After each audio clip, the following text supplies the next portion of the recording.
Hi, everyone. Welcome to Office Hours. If you're watching on YouTube, you can find out more about what we do at officehours.global. Our first hour is general discussion about virtual production and digital production. Our second hour is usually something we want to spend a little bit more time on. And today we're going to talk about our setups, how they look and how we actually do this. It all looks like we're just sitting in a room with a little camera, with our web camera, and maybe just our laptop, but sometimes we might have a little bit more gear. So we'll show you a little bit about that and talk through it and answer your questions about that in the second hour. Let's go ahead and jump into the questions. Bill, what do we have? First one comes from Tom Ferguson in Phoenix, Arizona this morning, and he starts his question: no model, no camera, no studio, no problem. Deep Agency will produce the photo studio services with AI technology, staffing and facility overhead cost solves. What are everybody's thoughts? Go ahead, John. Very timely of you, Tom, because Jonas just showed me this yesterday.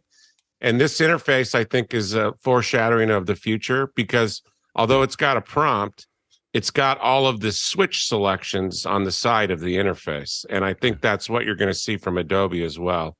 So in the style of what camera, what, shutter speed, all that stuff is built into the GUI. This is a really interesting app. We'll play with it more. Yeah, go, Courtney.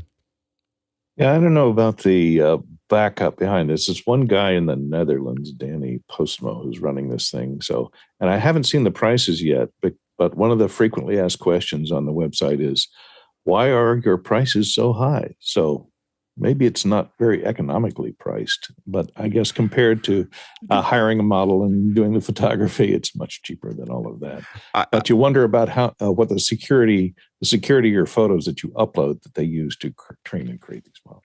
Yeah, the price is not very high. I mean, for anybody who's actually doing this for a job, it's nothing. Go ahead, Jesse. The price is, I believe, $29 a month, which is incredibly low if you hire models. The big thing on my mind is that everyone who works in modeling knows that part of the job interview is show us your socials, and I would love to see the socials of these virtual models and if they justify the hire. Go ahead, Jonas. So Jesse brings up an interesting point. They do actually have social, some of them. They started promoting them on social media and just creating all the Instagram and Facebook images and posts with ChatGPT and that Deep Agency. What's really interesting is we're seeing a shift right now from having AI that inspires you and like just does random stuff and brings everything together. Every single frame that you do is different, to trying a lot of consistency, like getting the same person over and over again, which is really the great thing that they achieved, and which is why they needed so much training to get a model that allows you to create the same person over and over again in different scenarios. Yeah, and the whole thing about social, I mean, sometimes you want that, but a lot of times you're doing stock. What this is really competing with is not like known entities. It's really stock photography. I can get the same actor to be doing in a lot of different positions and poses and doing this and doing that and sitting somewhere else and sitting. That's wow, just super valuable. Go ahead, Tom. So here we are at the beginning of AI. So many models who are going to be out of work. Just think, isn't that awful? Bill? Yeah, I'm not sure, because the thing for me when I'm taking photography, particularly when we're working with models or even headshots for corporate, it's such a fiddly little thing. You're taking a softbox, moving it 4 inches just to change the shape of a shadow cast by a nose or something like that. I'm not quite sure I can understand how they can virtualize all the things that I would want as a photographer. If they can, more power to them. I'm just a little skeptical. I think that the thing is that there is a business that's still not going to be right now when I look at AI, I don't see anything that's going to be. I don't see things that are going to disrupt the top 10% of whoever is in that group. It's the other 90% that has an issue. For stock photography, one of the big things is that we. There's so many things that we do that are I just need I need 20 heads that don't look the same to put into a Zoom example, or I need to do these kinds of things. That's what we forget is that, and that's like 90% of what I buy stock photography for is just to put in for, reference or examples for clients. And I've spent a lot more than $30 on every image just to do that. So this is gold, for a lot of those things. Next question. Next one comes from Douglas Carmichael, and he says, I've just purchased an Apple TV 4K as my 41st birthday present. Congratulations, happy birthday. And have fallen in love with it. What production-related applications have you found for the Apple TV? Go ahead, Alexander. Yeah, so one of the things you can do, I know Guy Cochran, one of our panelists, have talked about this before, but if you're in the NDI world or thinking about getting into NDI, there's this Sienna Monitor app, which allows you to bring in NDI, which is incredibly useful. It's about a $100 application, so probably well worth it if you're in that world. The other thing you can do, of course, is you can also AirPlay video content from your iOS devices to your Apple TV and then pipe that into your production too. So there's a lot of good uses for it. And go ahead, Tom. Yes, plugging the Apple TV into the ATEM is very handy because then you can bring in all those iOS devices. Jason? Yeah, Alexander nailed it. My favorite app is AirPlay. Jonas? Lyrics Viewer. It's the counterpart to Lyrics Broadcast. Allows you to receive a lot of different streaming formats. Works great to get a local high-quality SRT feed. So like your multi-viewer from the cloud. Now, can you use Lyrics Viewer directly from a Lyrics broadcaster, or do you need the server in the middle? You could use it directly. You do need to have it be accessible then, and you set one up as listener and then the other one as caller. If you have a server in between, you can set up both as caller, and that way you don't need to have the network worked out between the two. But if it's local, you can totally just use it. Right. Yeah. Also, of course, there's a variety of things like Sienna and other things that you can put on there, as well as I would download the Dolby apps. They're pretty good. They show you examples. If you're putting it into a Atmos or Vision system, there's good ways to test your system. So I would take a look at those as well. Next question. Comes to us from Zach Phillips in Philadelphia, Pennsylvania. And Zach says, I know there is an FTP hack for getting files off a drive connected to an ATEM, but is there a similar hack for the Video Assist or the Hyperdeck or both? To be clear, this is about getting files off the recorders without physically touching them. Go, Jonas. The same feature exists on the Hyperdecks, and actually Blackmagic just released an update that I'm probably going to talk later about a little bit more. And there's now also a web browser, and they have the FTP link right in the app, and you can secure it now with a proper password and username. Go, Jonas. You mean Jason? Yeah, Jonas nailed it. I have nothing to add. Next question. Next question comes to us from Sunny Newfield in Winnipeg, Canada. Have you looked at the newest line of Roland video switchers, such as the V160 HD and the V120 HD? What do you think of them for what you do? Go ahead, Courtney. Well, they look pretty comprehensive for maybe for the price. That's what it looks like. It's got audio and video. And one thing that's really nice, if you look at the back of it, it's got SDI and HDMI inputs. It's got a scaler on 4 of the HDMI inputs, and it's got frame synchronizer on everything else. And it has XLR audio inputs and outputs, which is cool, and headphone outputs and network, and seems to have everything but the kitchen sink there on the back. They're priced around $5,250. And they have a built-in monitor, a little 4-inch monitor on the front surface of it, which is handy if you're stuck somewhere and just want to set up quickly and don't want to get out a big monitor to hook everything up to monitor it. So it looks interesting. Go to Alexander. Yeah, that's a good one. The newest switcher, which I wish I had deeper pockets for, and I just got a demo in person, is the VR120 HD. I believe it's retailing for $64.95 right now. So it has a lot more HDMI and SDMI inputs and outputs. It has a very flexible routing solution. I mean, you can take any source and route it to any HDMI or SDI source. Roland's really good with audio. I mean, they have a long history with that. So the preamps are really solid. Build quality. I mean, you pick this thing up, it is a solid metal box. Everything is absolutely solid feeling. So, I mean, Roland's known for that. They've been doing this stuff for a long time. It's just, in comparison, when you compare it to the Blackmagic stuff, it's quite a bit more expensive, but you do get what you pay for. The only nitpick I have with these things is that I wish the screen had an option where you could have it tilt towards you. But even at an angle standing up, looking down at it, I found that the resolution and the brightness of the screen was good. So they're good. Go ahead, John. Overpriced. That's it. Next question. Next question comes from Bo Cordell in Charleston, South Carolina. I'd like to learn more about ChatGPT prompt crafting. What resources do you recommend? I don't know if I watch anything specific on YouTube to do it, but I do browse a lot of YouTube stuff to look at it, and most of it is kind of BS. I'm sorry, I shouldn't use that word, but anyway, it's kind of like they make stuff up, and all of that stuff is there. But yeah, go ahead, John. Prompt engineering is dying.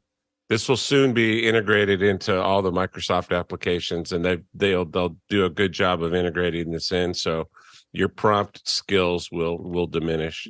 Just get in there and start typing. Yeah. Go ahead, Courtney. There's a guy, Matt, runs futuretools.io, and he's got a lot of instructional videos on YouTube. If you go to futuretools.io, you'll see. He has a whole lot of AI, excuse me, I'm dyslexic this morning, AI tools that you can use. And so look for futuretools.io, and Matt has a lot of videos up on how to craft prompts, and even how to use a ChatGPT to craft prompts for Midjourney automated. Yeah, what I will say is that I think the prompts are going to die, but I think that we probably got another year of playing with them to see what they're going to do. And I think that what I do is I have ChatGPT Plus. I think it's worth the membership to have it. And so I have ChatGPT Plus. I have it opened on this screen over here, and I chat with it all the time. like do this. And I'm constantly watching how it responds. And what I think is the most interesting thing I have is telling it who it is. So you say, you are this, answer me this way.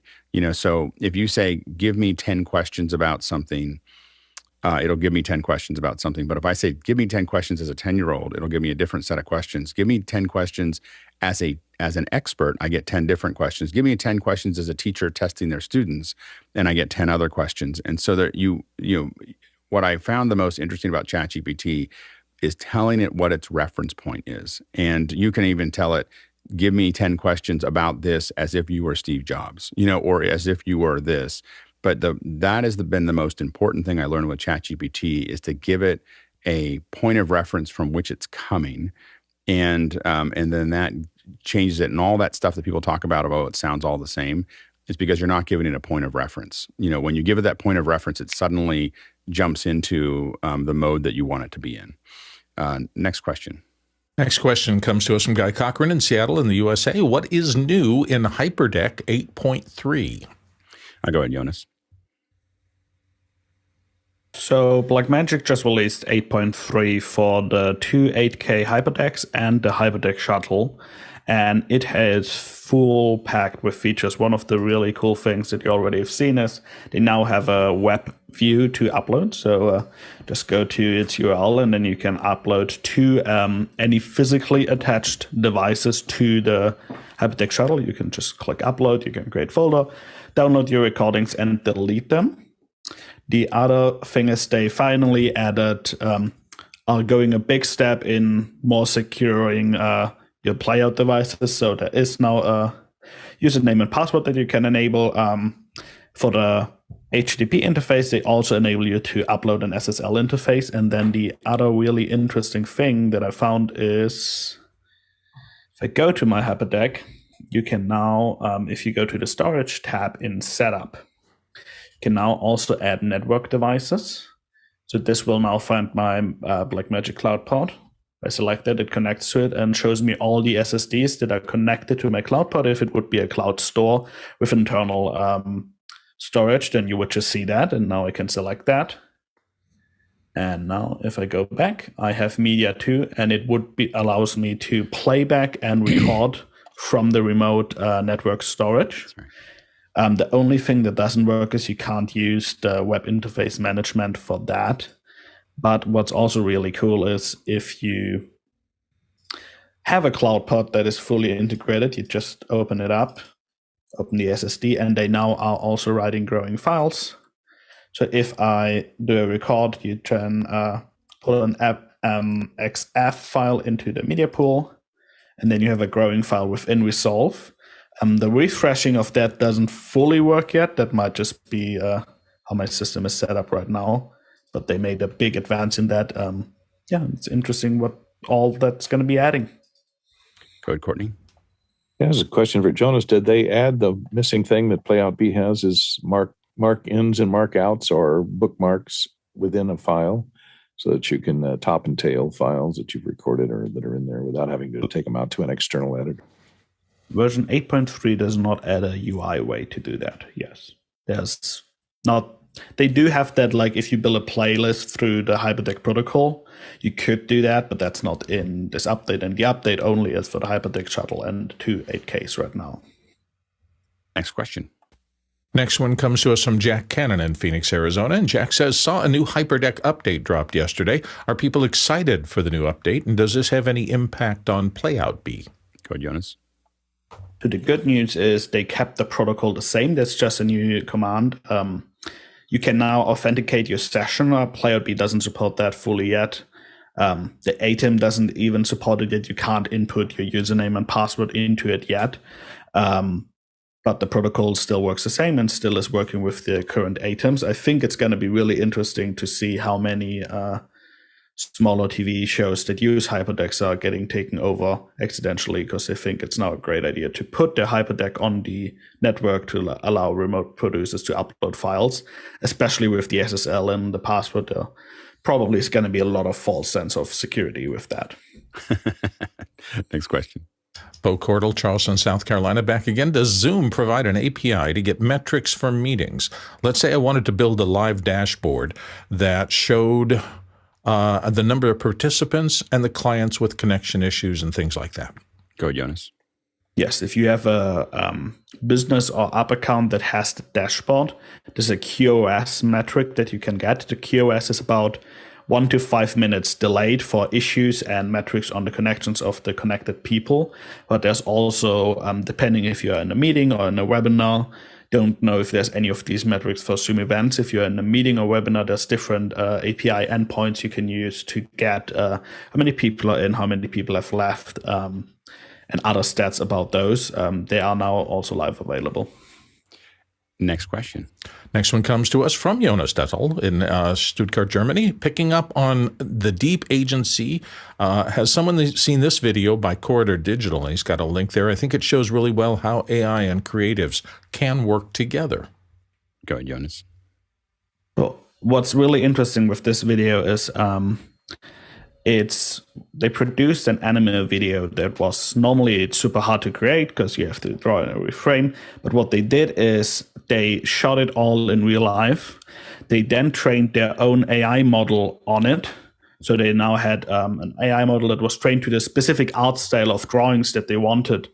And what was really amazing, and the same thing that that Deep Agency is able to do, they got it so stable that they just fed all the different images in, all the different frames, and it's a really great end product because it doesn't have flickers. It's almost the same lighting. They use some VFX tricks like deflickering and resolve to remove some of the last little lighting flickers. But it's really amazing to see how they can leverage the AI to create something fairly cheap that normally is like months of work to draw all of those frames. Yeah, it's really amazing. I would highly recommend it. In general, I will say that Corridor Digital is something we did a show with them years ago, and I was just really impressed with the guys that were doing it. This is when they were just getting started, and I have watched them ever since. And they're brilliant, a brilliant team that is just always thinking about. They're kind of in that mix between a built up yourself, kind of self-done with higher-end tools. They keep on adding higher-end tools, but they never go all the way to we're just going to shoot with high-end tools and bring in cranes and do all the other things. It's a little bit more guerrilla, and I think that they do it really, really well. So I would highly recommend. I'm subscribed to their thing, and I watch it. I watch everything that they bring out, and it's really, really. Watching how they're pushing the envelope with this is pretty interesting. A lot of it reminds me of what they're doing. Reminds me of what you could possibly do with the movie Boyhood. I don't know if anyone saw Boyhood, but Boyhood was. I think it was Boyhood. It wasn't. No, it wasn't. It was a Richard Linklater movie, but it was all rotoed with Keanu Reeves. Doesn't remember what that one was. Roto. Scanner Darkly. Scanner Darkly, sorry. So when I saw what Corridor Digital did, I immediately thought of obviously not the name of Scanner Darkly, but that movie that pictured. I was like, I wonder what they would have done with that, because that's what they did. They shot everything in. They shot everything and then they rotoscoped it and added all these effects and everything else. And you could do something now where you could shoot these movies. And people who like like that style did not enjoy the Corridor Digital version. We enjoy it as non-anime/manga users. The folks that are aficionados found it to be upsetting. But I think that the reality is that you are going to see the ability. What I saw there was the ability to do something without a lot of. You could go out with your iPhone and shoot a film without all the production value and everything else, and then go back and rebuild it into some kind of cartoon. Will it compete with the thing that is done by hand at the top level? Probably not. Is it a good Saturday morning cartoon or something that's something you can throw on YouTube? Absolutely. You could absolutely build compelling content that way. Go ahead, Jesse. Just a little bit more shine to Corridor Digital. A lot of the how to make film YouTube channels are YouTubers first and filmmakers second. And I always felt like Corridor Digital were filmmakers first who opted into a YouTube lifestyle.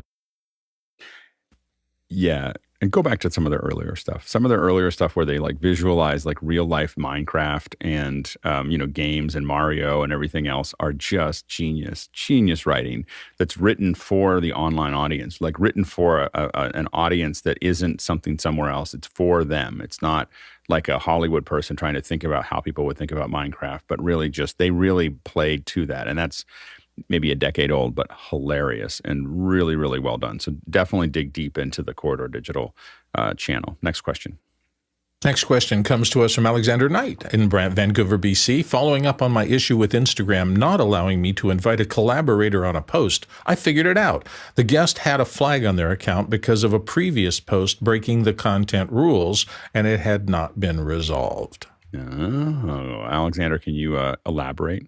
Yeah, well, this has been driving me crazy, but the guests, they sent me a screenshot. Now, they've already submitted and done 2 follow-ups, apparently. It's hard to get a human being over there, but basically it was a content takedown, and it says here from Instagram, your content can't be recommended in places like Explore Reels and Feed Recommendations. Learn more about content takedowns, and then you can disagree with the decision, which he did, and that was February 28th, and then I think he sent one more follow-up, so who knows if it'll ever be resolved, but we'll never be able to collaborate until that's resolved. Yeah, I think the thing that one of the lessons for creators in general with these platforms is there's a lot of people creating content. There's a lot for them to deal with. And if you step out of the line and do things that are inappropriate on the platform, it's very easy for them to kick you out. They don't really have a lot of tools to bring you back in because they don't really care about you anymore. like just so you know, like you're just trouble, and they don't have a lot of tools. They don't have a lot of services. They don't have a lot of stuff. This is with all the platforms, because who cares? You broke the rules. As far as they're concerned, we'll get to you when we have time. But as soon as you step that out, so you really want to look at what the rules of engagement are, and you can produce plenty of good content without breaking those rules. And so people who are just basically, I would say, unmanaged and don't understand that they can just do everything they need to do without breaking those rules. Generally, it is, once you break the rules, they don't really care about you anymore. Unless you're really, really big. You can be, if you have millions and millions of followers, you can get their attention. But if you've got a handful of followers and you break the rules, good luck. They're not gonna pick up the phone for you. So just always keep that in mind. Go ahead, Alexander. Yeah, everything you said is absolutely spot on. I will say, and my guest has complained about this, and I know we ran into this with my client's podcast too, and I hear this a lot from content creators. They don't know what they did. And this client, or this guest that we had on, has looked at that video that he made that got taken down, and he has no idea why. And I know they have made mistakes before. I've submitted rebuttals and I've had content reinstated, so they do make mistakes. They do make mistakes, but I would say that the mistakes, there are definitely places where they make mistakes and they pick the wrong things. But I will say that the vast majority of folks, I mean, I've gotten strikes in the early days on test accounts. I totally know what I did, so I can look at it and say, oh, I know what I did there to get in trouble. And so I think that I think when you think about it from a very cold, like why would an account look like this? Now, there are times when people pick on your account, for a variety of reasons. And that's the one where it's, and again, unfortunately, it's hard to get that fixed as well. We've had people in this group have enormous numbers of trouble because of, xenophobic and all kinds of other things of them attacking their system. So the system is not perfect by any means, but I think that 99% of the time you can avoid it by just really thinking about your content and not stepping over lines that don't need to be stepped over. Next question. Next question comes from some Paul Terry Wallace in Austin, Texas. Is Microsoft Defender enough in itself to protect a PC? Go ahead, Courtney. Well, if you're a normal cognizant computer user and don't click on strange things in emails that are sent to you by strange people, yeah, it's perfectly good.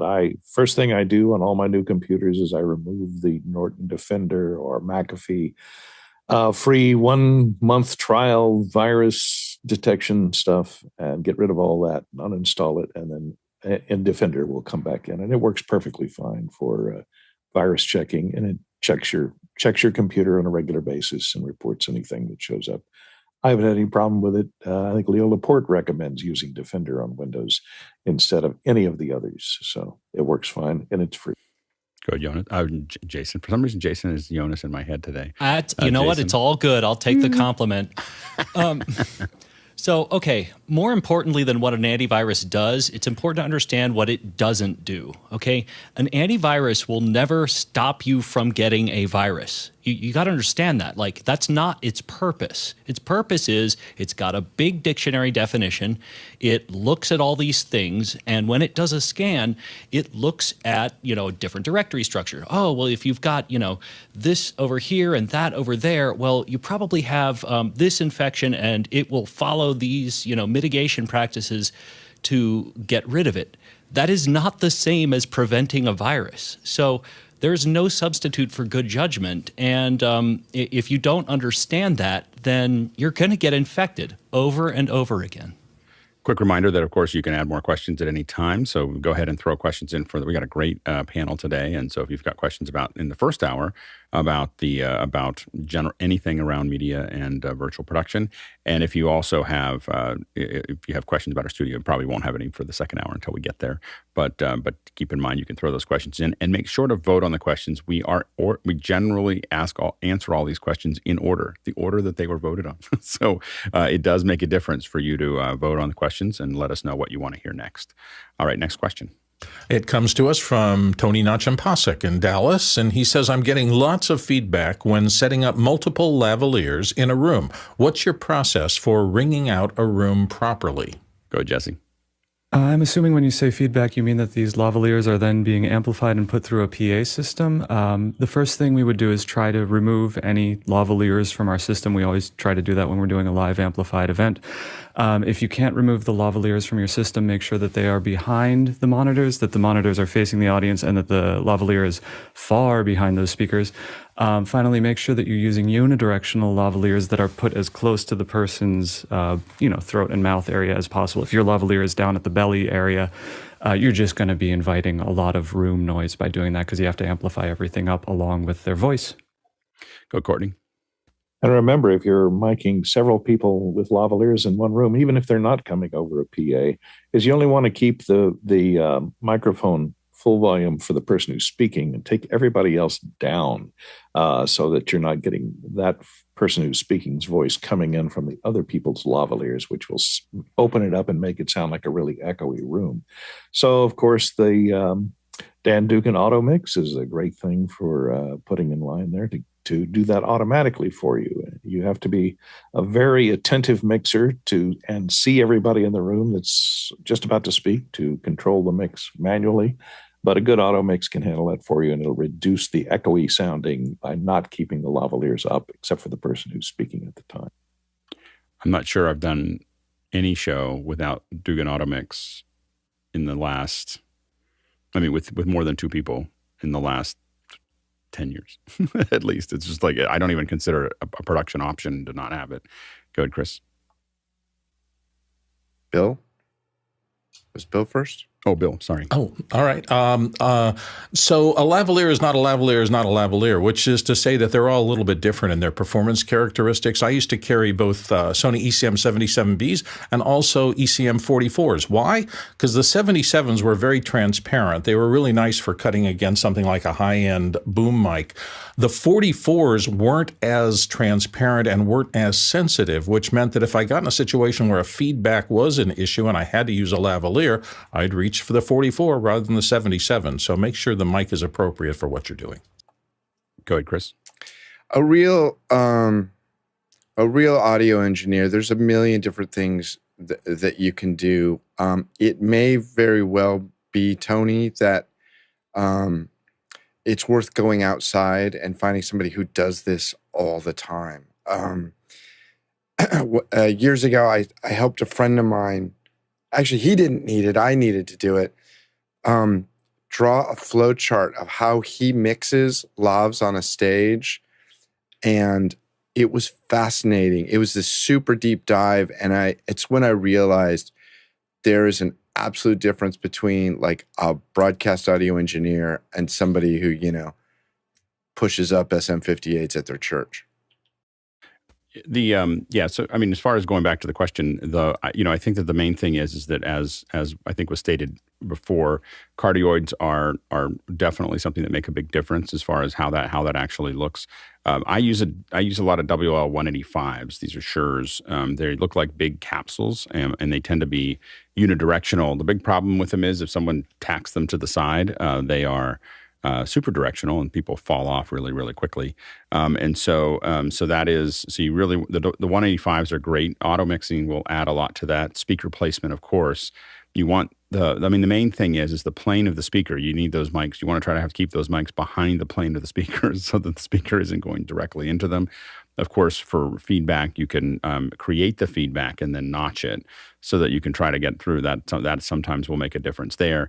But I find that the notching is not nearly as effective as getting the right mics and speaker placement and the room treatment. So when the room is very live, that's a lot harder than if you have a good room to work with. So think about those things. And a lot of times you go into a room that isn't treated, and it's not like you can put stuff up on the walls, but we use pipe and drape. So we pipe and drape around the outer edges, and it dampens the whole room. And what you want to think about when you do pipe and drape is fullness. What is the fullness of the room? Fullness of the pipe and drape. 100% fullness means you're using twice as much drape as the distance you're covering. So you use a 10-foot drape for a 5-foot move is 100% fullness, and then it goes down to 0, which is that it's pulled taut. Pulled taut doesn't help you. 100% fullness or 50% fullness helps a lot.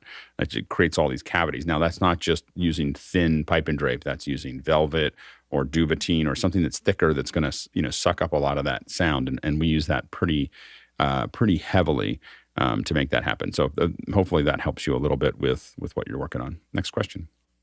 Next question comes to us from Douglas Carmichael. I tried watching the Office Hours Quiet Theater on my Apple TV, streamed from my 2017 MacBook Pro over an 802.11 AC Wi-Fi, and it was rather laggy compared to streaming it from my M2 Pro Mac Mini on Ethernet. Could it be my aging MacBook Pro, Wi-Fi congestion, or a combination? Go ahead, Jason. Yes, it's most likely both or either. If I was watching on Apple TV, I would just go to the YouTube. I think the YouTube is going to play out perfectly all the time. So that's the direction I would go there. Next question. Next question comes to us again from Douglas Carmichael. Jonas, I noticed a drive named Blade 15 SSD on your Windows desktop. Is that a Razer laptop? What have your experiences been with them? I've heard their support and service leaves much to be desired. Go ahead, Jonas. I bought it and never had to work with any support or any issues, so it has been totally fine to me. I know that there are some issues with them, but I just use them as a really simple laptop. Works fine for me. I have to admit, my last PC laptop was a Razer, and it just one day just stopped working. literally just turned off. And you cook the power supplies just right, you can kill them exactly like that. Anyway, and that was my last PC laptop. Next question. Bo Cordell in Charleston, South Carolina, back again with what are the legal or licensing ramifications if I wanted to create an NFT project based on AI artwork from something like Midjourney? Go, John. 95% of the NFTs I've seen lately in the last year have been all generative art. As long as you don't specifically violate somebody's trademark, like Coca-Cola or somebody, you'll be fine. You go, yes, Jesse. Two caveats. First of all, not a lawyer. And second, we are entering the golden age of AI litigation. So everything I'm about to say could change, and nothing I'm going to say is legal advice. But if you go to the Midjourney, what do they call them? The terms of service or whatever. You own all the assets you create with this service to the extent possible under current law. That under current law is, their golden ticket out of whatever might change in the next couple of years. You do own the stuff you create with Midjourney for now, and you're free to use it how you like. Next question. Roscoe Jones, Madison, Indiana, up next. And Roscoe says, hypothetical question. If Office Hours was banned from YouTube, how would it reach its audience? We just build our own CDN. We wouldn't build our own CDN. We would work with a CDN and stream it straight. I mean, at the current numbers of viewers that we have, it wouldn't be a big deal for us to do that. It'd be slightly inconvenient for a week for us to do that, and we'd have some nominal costs that we'd have to figure out. But we were also able to do this in Zoom for a long time without YouTube, so we could go back to that if we wanted to. I wouldn't be that concerned. I also am not that concerned about getting kicked off of YouTube, mostly because I play so down the middle of this. I stay so far away from the edge that it would be very unlikely that would happen. But we would have other avenues to go out if we needed to. You were going to say something, Jonas? I was about to say soon, Yeah, we could just we could do it with Zoom. If we want to keep on doing the higher end things that we're doing, and we're building. We're really excited about what we can do with YouTube, so we're continuing to build that out. We're also going to be testing a separate CDN in the near future. I want to finish the YouTube stuff and make it great before we start adding more variables. But I am looking at Atmos and Vision, want to experiment with that as well. I think there'll be 10 people watching that version, of that. It'll be, but it's going to be something that we use because we want to experiment with where we hope YouTube will go somewhere in the future. But we're super happy with YouTube now. And again, we play pretty safe, and I just prefer it as content. Like I think of the content that we build, I want to make sure that I don't feel like if I was playing it out loud I feel uncomfortable that my kids were listening to it. That's kind of my rule of all social media that I create, is that I just don't feel like I need to do that to make it any edgier. It's not what we're doing. So I think it would be unlikely, but we are really taking full advantage of YouTube as well. You're going to see in NAB, we're going to be taking advantage of shorts. We're going to be taking advantage of regular content. You're going to take advantage of the live content. We're going to be playing with, all those things. And I think that YouTube right now is the best platform to do that on. So we'll be careful, but again, I'm not too worried about it. Next question. Next one comes from Guy Cochran in Seattle. Has anyone found a new use for the Roche dashboard after seeing it shown here? Go ahead, Jonas. Yeah, so Chirag Tucker and I have been working on using it with vMix and all the different production tools that we use. So this is, for example, a dashboard that Chirag built. It's based on an API to vMix. One of the cool things is we can pull in a vMix multi-view, and then we have all the buttons. We can have sliders. We can start, stop, record. I also have a couple screenshots from Chirag. We have these drawers that you can pull out, so you can change the stream settings and all those type of settings without giving someone access to the actual vMix system, which is really great because now we can separate, like, hey, you're just managing what goes out to the stream instead of all the different things. We got it dynamic, so it connects to a specific vMix instance. It has been really great, and especially like crosstalk and all the openness of that system has been really easy to implement for us. And like, you can control a hyperdeck with it. That's something that I did.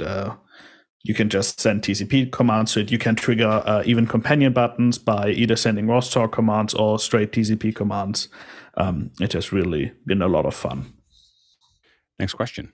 Steve Stryker in Tampa, Florida is up next, and he says, I've just deployed a Mac Mini, or he says a mini Mac, a 10 gigabit Ethernet, 512 gigabit SSD storage, 16 gigabytes of unified memory, and 4 Thunderbolt ports with HDMI. I have 2 LG 32 4K monitors. Any downside to having one of them on USB and one of them on HDMI? Go, Jesse. That's the configuration I use, not the same monitors, but the downside is that you are out one USB port. Go, Jason.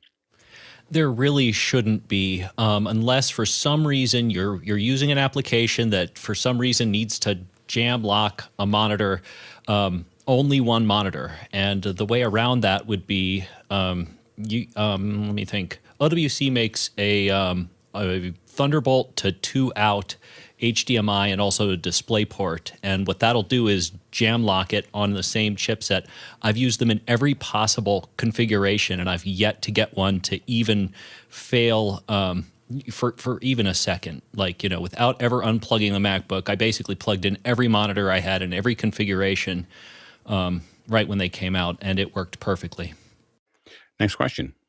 Next question, Sean Pickery in Loughborough, UK. Why is Bill's audio and video so much more out of sync than everyone else's? What's the difference in his setup compared to others? Most are not as noticeable. Yeah, we've been trying to figure this out for a while. That might have been more of a second-hour question, but yeah, it is something that we're trying to solve there. What computer are you using, Bill? What year and what? This is a 2019 MacBook Pro, probably fully configured with all sorts of graphic cards and stuff like that. I have a sneaking suspicion the last thing I load every morning is Discord, and it's been taking a long time to load. So I'm wondering if it's putting memory pressure on things, because it seems like I'm pretty in sync before I launch that. After I launch that, maybe not so much. It's weird. It's weird. I know.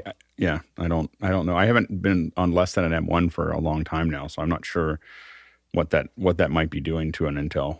So that might be part of it. But yeah, it's very odd. If it's driving everybody nuts, send me $5 and I'll get a new computer. I just bought one for the voice booth, so my playtime money fund for computers is a little low right now.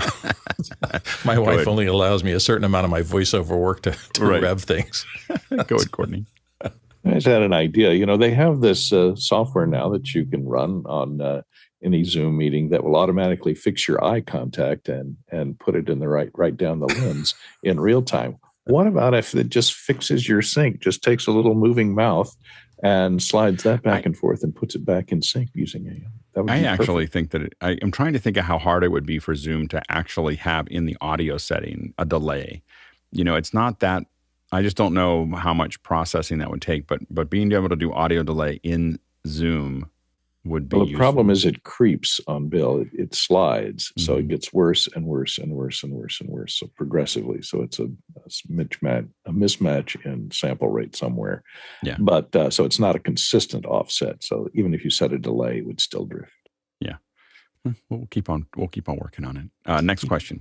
Keep poking at it. Yes. Samuel Nordvik in Norway says, Jonas, when using the Ronin Raven Eye on the RS2 for streaming, where did you mount the HDMI splitter? I tried to mount it off of the gimbal and extend it with a generic USB-C cable, but it didn't work. Go ahead, Jonas. So yeah, when I use the Raven Eye, I use it with this camera. It's a BGH1, which has an HDMI output and an SDI output. So what is happening is we use the HDMI output and loop that into the Raven Eye, and then the SDI output with a really flexible SDI cable down the gimbal, and then just goes into our video production pipeline that way.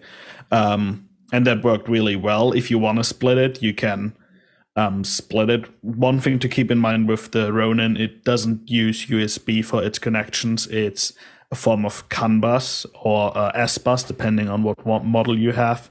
So there might be some implications with just replacing the cable. So I would just keep it close, keep it there, and you should be fine. Go, Jason.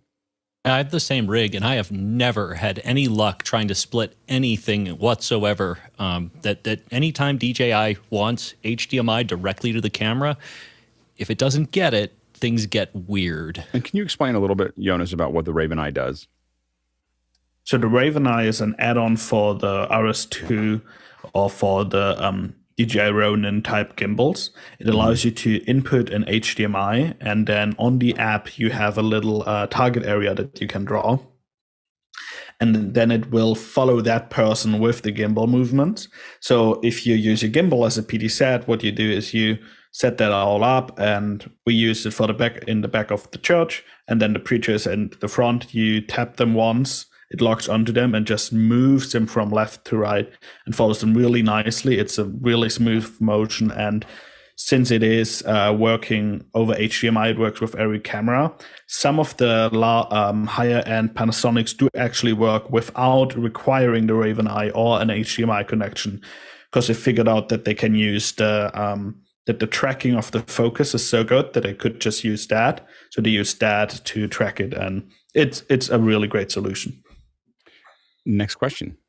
Next question comes to us from Mike Edwards in Brooklyn, New York. Morning, guys. How would you achieve a Dugan auto mix using an M32R? Any recommendations? Thanks. I think that the M32R has 8 channels of Dugan auto mix built into it. So I believe that there's a Dugan mix for up to 8 channels. I know it is on the X32s. So the X32s have Dugan.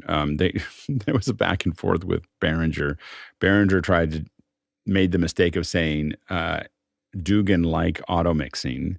Rather, they had an auto mixer. The patents have run out on the Dugan mix, and so they rebuilt them an auto mix.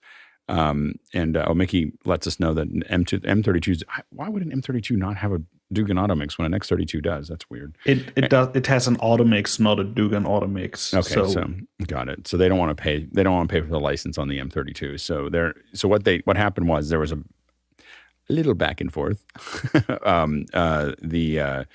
Is that they called it the Dugan-like auto mix, and of course that didn't make Dan very excited about the whole thing, and so they did pay for some licensing for it, and some of the mixers, obviously, they didn't pay it for this.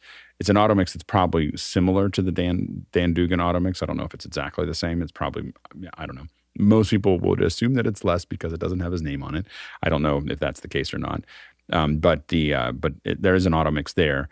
You can get an outboard Dugan auto mix. The way Dugan used to work was you'd have inserts, and you'd go out to a Dugan auto mixer. It's like a little box, and you'd put 8 inserts out, and then you'd have 8 inserts come back in, and it would mix it for the same price. You can get a box that does Dante auto mixing up to 64 channels of auto mix. So you send Dante out to the box. It's expensive. I mean, the Dugan auto mix is like, I don't know, $6,000 or $4,000 or something. I don't remember what it is anymore, But the interesting thing is that the boxes are the same. The 64-channel Dante is the same as the 8-channel insert. And I asked Dan about that, and he just said, well, they cost the same amount to make. He goes, there's no reason to charge more. So I thought that was great. Anyway, so you can get outboard ones as well that'll do that processing for you. Next question. Douglas Carmichael. Many governments are creating open data portals, and they encourage app development and analytics and/or reporting using said data sets. Would PostgreSQL be a useful engine for said applications, and where are some good front-end development tutorials? I don't have enough information. That one's, yeah, go ahead, Jonas. It depends. So when we talk about open data, they're often in a really weird particular format that was needed for the old program that used it. Like in Germany, there's one open data set that allows you to get the locations of a house anywhere in Germany that is in like some weird archaic format that's not computer readable. So one of the problems you would have with Postgres is if it's not built with an SQL schema in mind, it will be really hard to bring it there. And most often those are not live databases. These are dumps of data that you can download and then do what you want with it. But it's not like a live database that you connect to and can make updates and all that. So Postgres wouldn't be the tool that you use for that. And then you also just have data lakes or open data that is being shared that way. And then something like SQL really couldn't handle with that. Next question.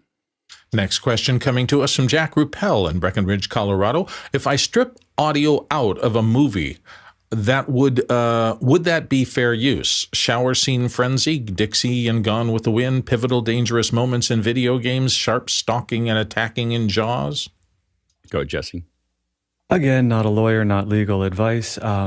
What you're using isn't quite as important as how you're using it. So if you're using it for educational purposes, then fair use can be justified. If you're using it as reference for parody, maybe you could squeeze it in there. But it's not what you're pulling, it's what you're using it for. And if you're concerned about pulling, what I recommend you do is swing on over to Wikipedia, where they have just a list of everything that is in all the movies that are in the public domain, and you'll find that there's a lot of really good stuff out there that you can pull from and use more liberally than stuff that is under copyright right now. Go ahead, Courtney. Yeah, fair use does allow for educational use and analysis. So if you're analyzing those for a class or something, you can use it. The problem with fair use is you have to defend it in court. So anybody can sue you over something that is perfectly within fair use, but you have to present that to a judge to settle the lawsuit, and that's going to cost you a lot of money. So bear that in mind. If somebody with deep pockets wants to go ahead and bring a suit against you, even though it is in fair use, you're still going to have to defend it and get the case dismissed after you show that it is comes under the guidelines of fair use. And attorneys, copyright attorneys especially, are quite expensive. So bear that in mind. And YouTube, the other problem is YouTube will take stuff down just to avoid that conflict. So even though it is fair use, if YouTube sees images, even without the soundtrack that it recognizes or in its recognizable copyright database, it'll take you off. Go ahead, Bill. Courtney's exactly right. And this is a risk management issue for me, and I would imagine for everybody who's in business, seriously. The chances of you getting sued may be small, but do you want to risk it? And do you want to risk it on behalf of the corporate clients who are hiring you to do things? My answer has always been no, and I try to stay easily within the law. If you want to understand fair use really well, Stanford University has a fair use database. So just look for Stanford EDU fair use, and you will find it. And they've translated the actual law into really clear, plain English. And you can read through what is allowed, what isn't allowed, what the precedents are, and how it actually functions. Yeah, it'll be really interesting to see over the next couple of years what happens with copyright. Disney has lost a lot of its shine when it comes to the Congress. And they've been basically driving the copyright laws for about the last 50 years. And without that leverage that Disney has to keep on extending the copyright, we're starting to see things edge out. There's not a lot of interest in writing any new laws, and there's actually some discussion about pulling the ones back that are there. So you should start to see older things. We've already started to see those from, I think, the 30s now, and we'll start approaching the 40s. And it gets really interesting when we get into the 50s and 60s as we move forward. And if they shorten it, there's discussion of shortening to 50 years that's floating around right now, which would open everything before 1973. So it's that they're that's what they're threatening. so we'll see how that goes. Next question. Douglas Carmichael wonders, could ROS Dashboard be a replacement for Universe in the OH 2.5 architecture? Go ahead, Jonas. It could, but one of the features that we're leveraging with Universe that ROS Dashboard doesn't have as easily is the easy access through a web browser. So that isn't a thing that ROS Dashboard has in an extended way as Universe, so probably not really feasible for this type of environment, but for a lot of facility control and cloud control, it probably makes also sense. Yeah, there's two things there. One is that absolutely, I think that the web browser the web interface is very important to what we're doing. The other thing is you'll find that I have a tendency to use the same things over and over again until they're broken. Until I can't get to where I need to go.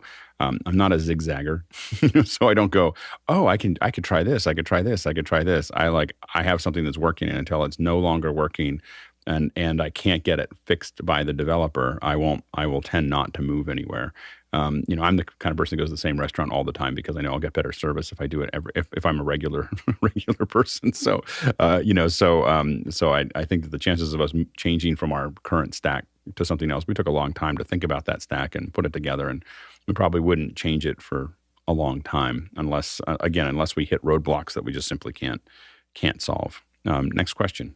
Chris Fenwick here on the panel from Emeryville, California. It's not really a question. If I was 1/3 my current age and half as smart as Jonas, I feel like I could take over the world. Does anyone else agree with me? He's wicked smart. Go ahead, Courtney. That's definitely a question. No, I concur. I agree. Except that in my case, it'd have to be 1/4 my current age. Go ahead, John. Jonas can't be too smart. He's hanging out with us. Well, welcome. It's good to have you on the panel, Jonas. You bring a lot of value, so we're really happy to have you here. Hopefully, you'll come back on Fridays and answer some more questions. Next question. Paul Terry Wallace up next from Austin, Texas. Remember Gowalla? Well, they're back, and it looks like they moved from Austin to St. Helena, California. Did you even know about this social media app? It was kind of big back in the day, and will you use it? Gowalla. I think that it was kind of big, I think, is the key. The kind of is the thing, because I've actually, I spent a lot of time doing this. I've never heard of it before. So it was an idea. Next question. Steve Podmore, looks like in London, says, "Hiya, does anyone have recommendations on the best PTZ, pan tilt zoom cameras to use in a studio environment, or general observations about them?" Go ahead, Jonas. I mean, if we're talking about the best, you will probably either go with a custom head with a cinema grade camera, or an FR7, which is a new Sony PT set. But one thing to keep in mind when shopping for PT sets in a studio environment, there's two things that a PT set provides you. The one is motion, the other one is a picture. There's always a trade-off between the two, like how important is motion to you, how important is the picture to you? Do you intend to have motion while you are live with the camera? Then you need a better motion, and that's where often you have a separate telemetric head or different head from Ross. There's a bunch of providers that give you a head, and then you can put a great camera on top. The Canon CRN 300, 500, and 700 are great cameras as well below the Sony. And then there's the typical favorites like the UE150 from Panasonic and the UE160, who now has some really interesting 2110 features. And yeah, that's what I would do. And be aware of, you might, there's really cheap heads like this as well that you could never use live, doesn't have presets, but if you only need to nudge your camera left and right a little bit, might do the job. Best is a big word. It's just so, I've worked in a studio that has motorized precision arms for the studio arms, which is in my opinion, it had, they hung Aries off of it for the studio. That is the best. I just have to say, it's only $1 million for the cameras and the lenses and the arms. But what that did to what Jonas was talking about is the motor. It's kind of like what Mark Roberts does as well. But the motorized precision ones, you can design all these moves, and they're arms. They're not pan tilt zoom. They're like moving around and everything else. Now, what we used in our studio for a long time in Washington, D.C. was the telemetrics heads. So we use telemetrics heads that are no longer sold, but they're the kind of the heavier heads that they make. Put Blackmagic Ursas onto those, put Fujinon Cabrio lenses onto those, and powered them from use them there. And it's a pretty high-end solution. It worked really, really well. If I was going to choose between that solution and the Sony FR7, the solution that I just outlined with the Ursas and the lenses and everything else, probably about a $30,000 a unit, cost. I would pick the FR7 at $12,000 or $14,000 total.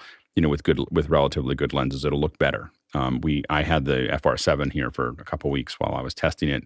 We're using it regularly on shows now, and it's stunning. It's a game changer. It's an incredible camera. If I was going to build a studio, I'd build them around the FR7s at this point. If you want to save some money, a lot of us kind of look at the 500s from Canon. Makes the CN 500s. Those are the ones that we look at also. In a studio, the sensor size is a big deal. Like just because in a small studio, a bigger sensor makes the whole studio feel bigger because you have shorter depth of field. You have all this other stuff. You do not want to go under 1 inch for a studio setting. You can do a lot of the PTZs that have 2/3 inch and 1/2 inch and 1/4 inch are great for like corporate stuff that, doesn't matter. like big corporate meetings, you have big Zooms going in. Sure, that's fine. But if you want something to feel like it matters, then you're going to go into, I don't really do anything with less than Super 35 in under 75 feet, and so in a studio environment, you're looking for Super 35 sensors or higher, in my opinion. 4/3 would be kind of the outer edge of that. So, but the CN500s are, I think, 1 inch, which isn't quite as good, but it's okay. But I would really look at the FR7s. If I'm building a studio and you look at all the cost there, they are just an amazing camera. It's the best PTZ I've seen in a long time, or best camera for a studio I've seen in a long time. Go ahead, Jason. Yeah, I have two problems with the word best. First, that assumes that there's only one use case and like there is kind of a reigning champion with it. And the second is that that is so overused that it loses its meaning. It's completely passé. I wish Google could just like eliminate it from all search results and just be like, I'm sorry, did you just use the word best? Nah. There you go. All right. We're now changing to our second hour, and we had a great first hour there. And we're talking about, we're breaking down our backgrounds, our setups. How do we actually do this? Again, I talked a little bit at the very top of the hour that it looks like a lot of times when you look at it, we're just sitting in our house, just jumping into the conversation, and it's pretty casual. It might not be quite as casual as it looks. So we thought we would, pull up the curtain a little bit, have you see what the Wizard of Oz looks like, or the multiple Wizard of Oz's here, and see what level we're using it at.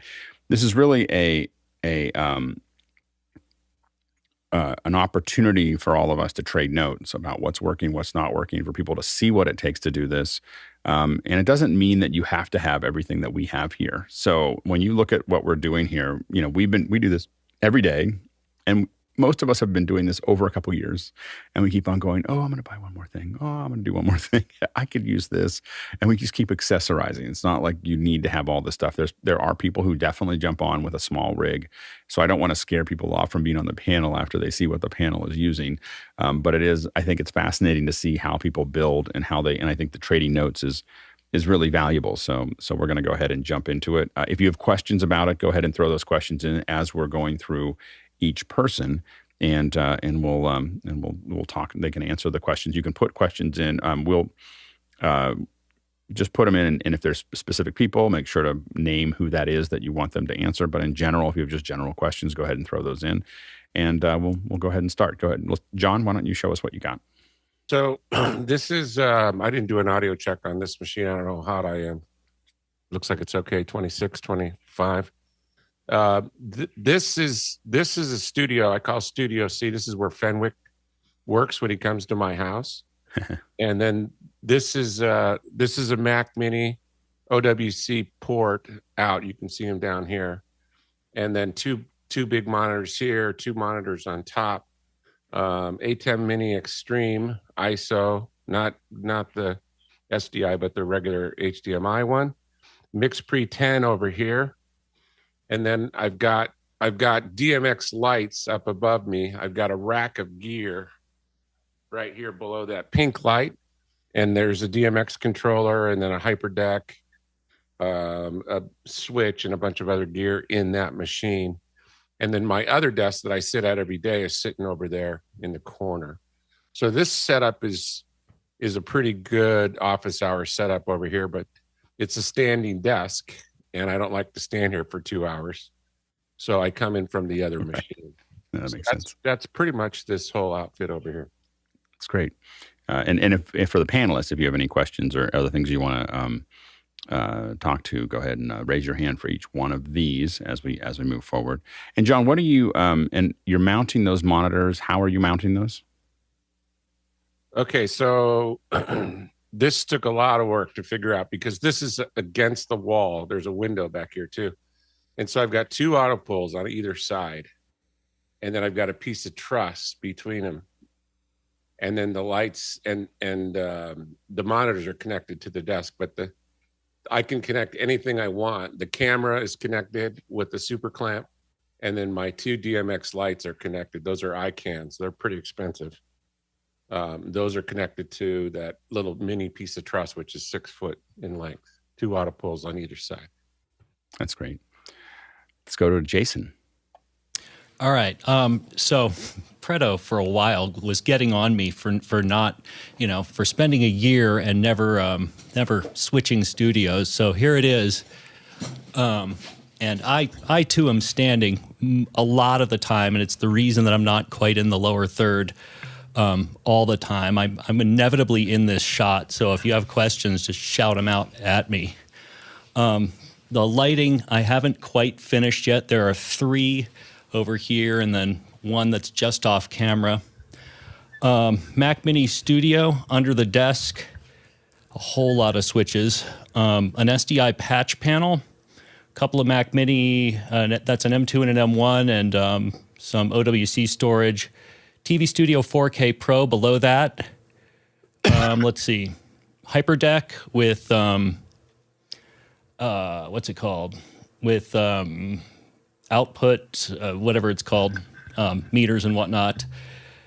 X32, the body pack that I'm wearing has a transmitter that's down at the bottom. 2 27-inch iMacs that are mostly at this point just for network monitoring, and this one shows traffic control. And then let me pull this back a little bit so you can see it. There's an X32 here because why on earth would I ever try to reach that when I can just have this? That's controlling the X32. Let's see. Prompter people, teleprompter. Behind that is a 4K Pro. What I'm looking at is the 6K Pro. And that one was a neat one. There's actually a pole in the middle of this room, which I can turn the camera to show you. And I put a huge boom on the side of that, which is what's flying the camera, my main camera directly in front of me. That's been very handy. And then Apple's display on an Ergotron.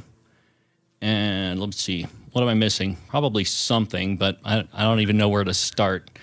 And then Alex's recommendation, the OC White Ultima, which is actually really cool. And if you extend it, you can get really far away from it and move pretty well. So there you have it.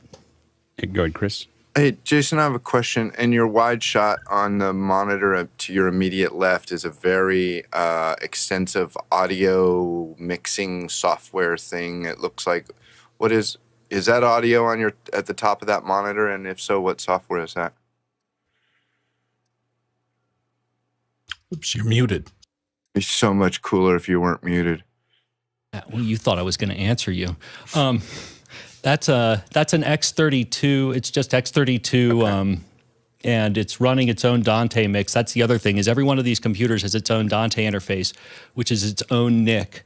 And I've got Mickey to thank for helping me hammer that out. There are 7 switches in here, all of which are 10 gigabit backhaul that Mickey loves giving me crap about. But I did manage to make... We are all thankful for Mickey for something.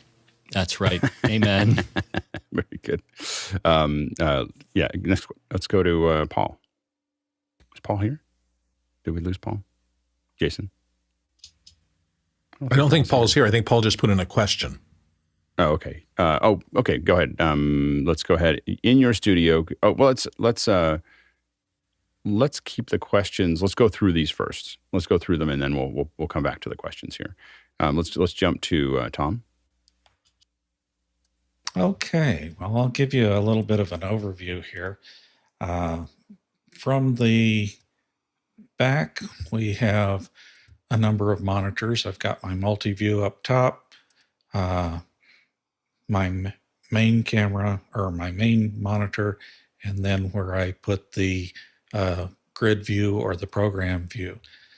I can control my telestrator from the Wacom One. I'm using the Heil microphone. I do most of my switching on the iPad through Mr. Tao's app. And so it all looks like this from up top. For audio, let's see here. Back to that. For audio, we've got the mix pre.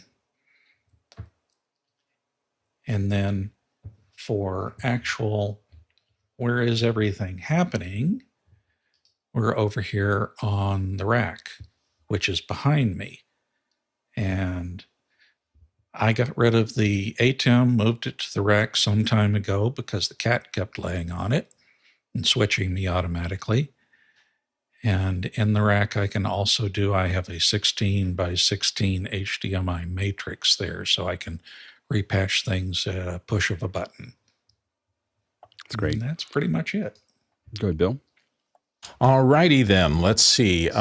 First and foremost, let me go to the overhead shot. So that's me sitting at my desk. You can see, it's not very well lit. Actually, I'm glad I did this, and I took a bunch of pictures of the actual rig, but this is how everything is laid out. Let me go to shot 3, which is actually stills. I stood a little bit back and took pictures of everything. So this is where I sit every day. Note particularly the auto poles up at the top. That's how I hang most of my lighting and things like that. I've got a variety of screens, 2 little monitors off to the side, the teleprompter monitor, and my larger 40-inch regular TV monitor over here. I also use an iPad, and normally the phone is on this little stand to the right. So I've got like 6 or 7 places that my eyes bounce back and forth every day during the course of the show. Behind me, you can see more auto poles up there. They're holding both lighting gear, but also those big heavy drapes. And that's one of the ways I manage to keep reflections down in my room.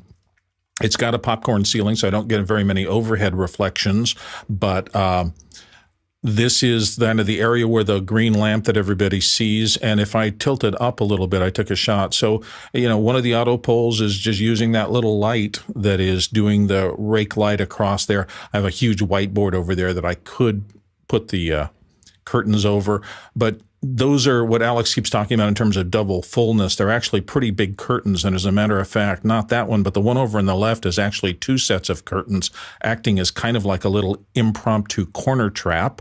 And then this is a kind of a closer up shot of what I sit at every day to do the show. So questions are fine. Ask if you'd like. Yeah, go ahead. And definitely as we go through these. Go ahead, Chris. Bill, I was curious, in the shot with your laptop there, is that where you edit on that laptop? And you type on the laptop keyboard all the time? Absolutely. How do you type in time code numbers? It's pretty simple. You just get used to it. The number row up at the top, I have become a touch typist for numbers, and it's something. Thank you, Mrs. Johnson, who was my sophomore or junior year typing teacher in high school, who put us through number drills relentlessly. So shifting my hands up, I can pretty much touch type numbers and do it pretty accurately. But yeah, that's, whoops, I'm going to try to get into that. The key for me has been that little riser that's under the laptop. It comes from a company called Rain Design, but there are plenty of other risers. The expensive Steelcase Leap chair, the equivalent of an Aeron chair, means that my elbows are supported, and this height for the keyboard is incredibly natural, and everything just stays here. So I can stay here for 6 or 7 hours typing, and it's not a problem for me. Okay. I see you have the infamous Nissan mug. Yes, I have 2 of those. I have a black one for my coffee in the morning, and then I have a stainless steel one that I use for a tea that I do when I'm doing long voiceover Can you sessions. show the picture again? I just want to show people. This is so when you do production, those Nissan mugs, for a long time, you could only buy them at Target. You had to they had some kind of exclusive.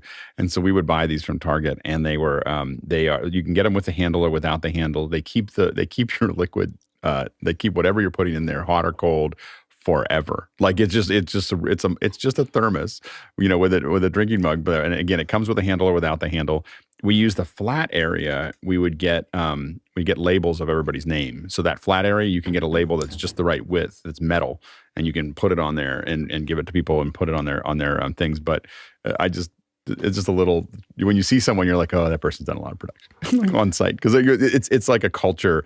There's things you pick up in culture, and one of them is those Nissan mugs are very much part of the. Thermos sells them under their brand too, so you can find them under Thermos. Oh, I'm sorry, it's not Nissan. Thermos. It's Thermos. It's Thermos. Yeah. There's another one that's a Nissan mug that is also. Those are the 2 big ones. And it's like between those 2, between the Nissan and the Thermos ones, they are like 90% of seminar production uses those two mugs. If you're doing a lot of voice work, there's this tea called Throat Coat, by the way. I'm just going to do a plug for them. Throat Coat is fabulous. Yeah, absolutely. Next, we're going to go to Chris. Okay, I have a photo. I just took a photo of my desk. Basically, what you could see here is I have my primary display in the center.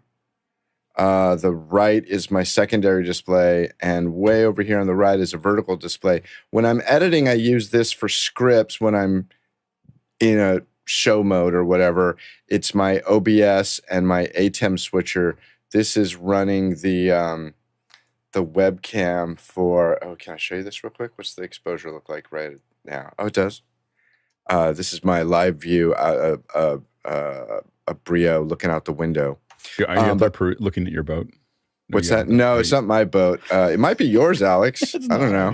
You know what they say? The best, your second best day is when you buy your boat, and your best day is when you get rid of it. So yeah, no. Boat, and you measure them in the water. You measure them in three in. dimensions: length, width, and depth. Back to the desk. I have a Visa mount pole, and I gotta say, the idea of Visa mounts used to seem, and this is for somebody who's just trying to grow their footprint. They used to seem like, ooh, that's really hard to do. You know, you have to get the, grounds people to come in and set that up. I've been buying them now, and I really like them. They're not that hard. My preferred choice is to just drill a hole in the desk and then put the clamp right through it. But back to here. So on the Visa mount, I have four things mounted on the Visa mount. There is one little 1080 display that I use for my Zoom ISO, one 1080 display, which is the output of the Stream Deck, which is down here. This is my jury summons, if you're curious. And then in the middle, right in the middle of this cluster of four monitors, that's where my camera is, just tucked right in there. Now, there's something else that I have going on here that's kind of neat. This is a physical USB switcher. It's like the equivalent of a KVM, but it's just three things. Now, I put it here on this little small rig arm, which is also attached to the Visa pole. And down here, you could barely see it, right? This little switch here. I was playing around with the, the software things that Pretto thinks is so great. And I got bagged by it. I tried to switch to the other computers, like, my mouse wasn't working. So I took Alex's advice, more power to you, Alex. I got a physical switch, click, click, click, and it just rotates through all the computers that are live. And what's cool is this is the thing that actually has all the cables attached to it. And I put a little label here. You can't read it there, resolution. But it has this little rotating dot that pops up and down. And it allows me to see which computer is actually live. So down in this corner, I have my Stream Deck farm. This little red light means that my Elgato light is not working. There's a $2 bill down here for my grandkids. They love those things. And if you're curious, over here's where Fenwick keeps his passwords on that Post-it note. This is the other thing that's really fun. I've been messing around with this. What's this called? SoundLAB desk something? SoundDesk. Yeah. This is my new audio monitoring, and what I do with, and I would love to do, Alex, we got to do a whole day on ways to deal with audio for office hours. Yeah. So I have all the apps that I typically use come into this mixer. Out of here, they go to the main two inputs of my my mix pre. So I hear those all the time. The alternate outputs, the 3-4 outputs go 3-4 inputs on the mix pre are a aux mix out of the SoundDesk. And when I have this little mute light on, I will no longer make mistakes like I did yesterday. Apologies to everybody. Talk right into my feed me right back to I myself. know. Totally amateur. I don't even know why I'm here. You should have kicked me off the island. You could vote about that later, Pretto. So this little mute switch, when that's on, I'm totally safe. Nothing that I'm playing is going out to the world. When I unmute that, this mix of apps, or whichever ones I turn on and off, will be quote unquote broadcast out to my Zoom thing. And then there's my Unity. That's my password. Don't use that. Over here is my mix pre. And then I have this little Korg Nano controller, which helps me do things on that mix pre that are not possible because you notice it doesn't have as many knobs as this does. And then the other thing is I'm buying another one of these Korg Nano controllers because I'm going to put it over on this side of the desk. It will allow me to mix all my apps both to my ears and to the broadcast. And then, I have some lights and stuff, but that's not as interesting. Yeah, that the SoundDesk is something I've been digging into, and I'm taking that. One of the things I'm experimenting with is taking all the Zoom ISO. So I take Zoom ISO and I pass it all out via Loopback, and then I hand all those channels to the SoundDesk, and then and now I can mix everybody individually, and then do whatever else I want to it. And you can apply EQ and do all the other things you want, inside of that processor. So one last thing I want to point out. So this was the key to me understanding how to use SoundLAB Desk to do this. Yep. What I had to do is I had to make a loopback device that just had a whole bunch of channels on it. I just went clink, clink, clink, clink, added a bunch of these. And then what I did is I just patched each app into the channels that I wanted. Yep. And I'll also say, if you go to the LoudDesk, whatever it's called, I'm sorry. LoudLAB, but I think it's SoundDesk. SoundDesk, right. If you go to that website, scroll down, they actually have another gizmo you can download. I don't know if you've seen this, Alex. It is a application matrix, if you will. And you could just all your open apps just go tink, tink, tink, tink, tink, tink, tink, tink. And then they also have a, I think they call it a virtual patch cable system, whatever. And they even say, use SoundDesk as your mic input to Zoom. So a lot of capabilities. We're going to get the one. Cool. It's going to be, it's a really interesting app that I've been fiddling with for quite some time. They also make Sonic Atom, which is great scopes. I will say that the greatest asset to me that this whole community has been is this sort of back and forth with people. There's 8 people here, 10 people here, all out, and take the whole community, hundreds of people that are all out, sniffing different corners of the internet and coming back with these little tidbits of ideas.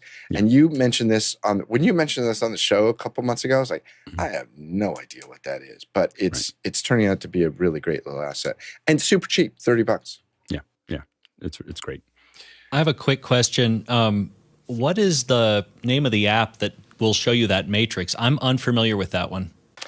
I can honestly put that in as a question, and then I'll give Chris time to find it. Yeah. All right. I think I'm next. So let me show you. I have some photos to show here. Hold on. So I thought it'd be useful to show a little bit of when I started constructing this this setup for, just so you could see it before it, because it's a little bit, you can't see all of it once it all comes up.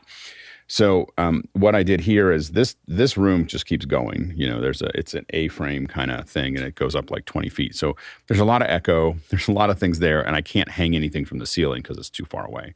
So here's a TV that I have literally only turned on once since I bought it. I bought it and then COVID hit, and I decided to put this rig in, and I've never seen any images. It's a nice TV too. Anyway, so it just sits there. Maybe I'll move it somewhere. I'm using, this is MakerPipe. So this is the U's that you can use to connect the MakerPipe. And then these are some of the ends. So this is just EMT rail that I bought for, I don't know, it's like $10 per 10 feet or something like that. It is hard to find EMT rail longer than 10 feet. You probably shouldn't do it anyway. It probably can't hold the weight. So it kind of defined how big my space was 10 feet. and now I have these U-line wire shelves. They go almost all, you can see them behind me here. A funny thing about the set behind me is those are U-line wired shelves. They don't look like it because this piece of wood right here, I went to I'm going to build a finish for it so you don't have to see the ugly wiring that's there. And I laid it down. I just set it here for one morning, and I was like, yeah, that's enough. Like, it's not even attached. Like, it just sits there and I can move it if I want to. And then but I also was like, but I do need to I was going to hang wood across the crossbars, and just decided that, I'm just going to put gaff tape. Alex, we're actually not seeing this. We're seeing the overhead sorry. shot still. So I apologize. I was in the wrong space. What I was saying is that those U lines there, this piece of wood, I just like sat there and was like, it looks it's good enough. It's out of focus. And the shelves themselves are just gaff tape across the front of them, because it was like, I'll figure this out later. I'm going to put gaff tape around it now, and never got back to it. So that's that there. So this is the maker pipe. I'm using C stands here on the corners. So these are just standard C stands. I think because they're not moving very much, I went ahead and got newer C stands rather than like Avengers or Matthews or whatever, because the newer ones are pretty close. They're a lot less expensive, and I'm not moving them around a lot. When I use ones that I'm using a lot, I tend to get the Avenger or Matthews, because they just adjust faster and they stick less, and there's lots of, everything fits on them a little bit better. But the newer ones worked great for this, because I was saving money. This is a little thing that I bought for like $250, and I love it, and you can't buy any more of them. So now I'm trying to find another one. I wish I had bought two. It just got a little, pull out shelf, and I can dump stuff under here. But it's got this little, it's just a little thing where I can put hooks. And so I've got all my cables over there, and I can just go, literally this one little thing revolutionized my space. And I was going to get one for each side.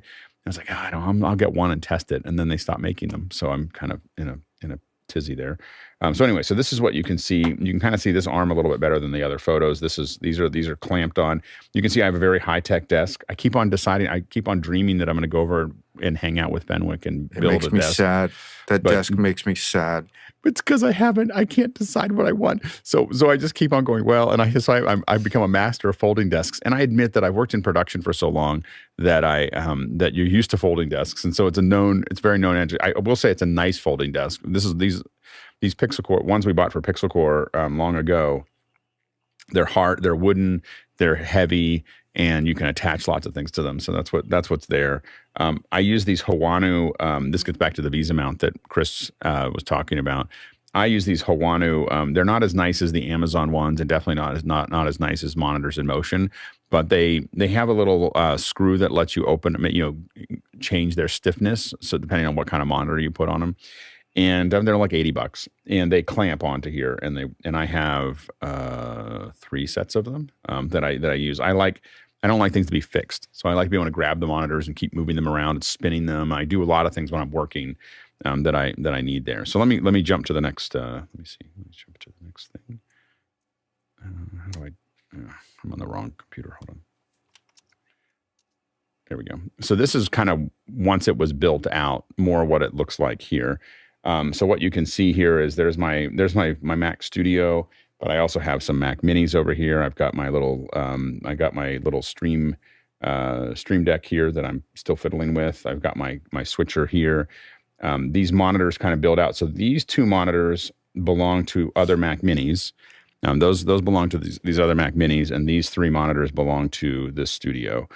So I can kind of be switching between them, and deciding what I'm looking at there. My mic arm comes across. It's kind of hard to see, but it comes across, and it's attached to this desk. So no matter what I do to my desk, no matter how much I pound it, it's never touching it, because those 2 desks don't touch, and this arm comes across. Is that a Husky workbench? It's not. It's an Ultra HD Seville class work desk. I don't know. It was like $300 or $250, and you had to make it yourself, and it required about an hour and about 40 swear words to build it out. I kind of measure building in swear words. So they have, you'll see this is like Tom has up here. I have a matrix. This is a 8x8 matrix that's up there that I can make work. I think that unfortunately I don't know why I took this picture this way. Maybe I have another better picture. Hold on, I think I have another one here. This is a little closer up, and somehow still it's obscured. So this is a closer up version of the same thing. This is after I took a monitor out because I needed it. My wife needed it for a show. so that's what the monitor's missing at the moment. But you can see where my mic is. You can see I have a little ICANN teleprompter. That's what I'm about to replace with a bigger monitor and a homemade one here. The right behind this mic is that USB. It is my USB switch. It's a P-way, I think. A P-way. It's a 4-way KVM switch. I don't use any of the monitor switching on it. I just use the USB switching to jump from computer to computer. Although what's weird is that sometimes I can jump between the computers with Apple's continuity, and sometimes I can't. Depending on, I'm slowly figuring out why I can't at certain times, but that's what's there. Another thing that's kind of obscured here, and I think that if I go back.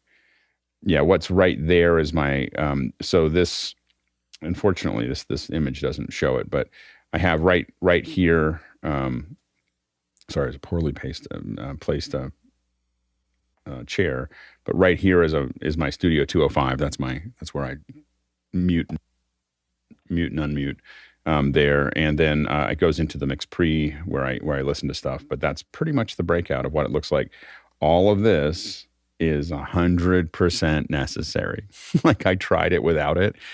My room does not work without lots and lots of. So this is these are 90 pound weight sound blankets that you can get on Amazon. The problem with them is that you cannot buy them with grommets. They just don't sell them that thick with the grommets in them. So you have to grommet them. You have to grommet them yourself, and you can't use one of the little clamp grommets. You have to use the ones where you use a hammer, and yeah, that's more fun anyway. I got to see the bone in my I was about thumb. to say I didn't think you grommeted anymore, Alex. I will not grommet anymore. I will send them out to somebody to grommet because I got to see what the bone in the middle in my thumb looked like after. Did you not use the little tool that came with the grommet? I did use the tool. I missed the tool and hit my thumb, and when I hit my thumb really hard, it hurt. It hurt a lot. Like like enough that I'll never put another grommet into anything ever again. Like that was like this. Don't change your career. Oh my gosh! I will avoid the blue collar sector. Yeah, no, it's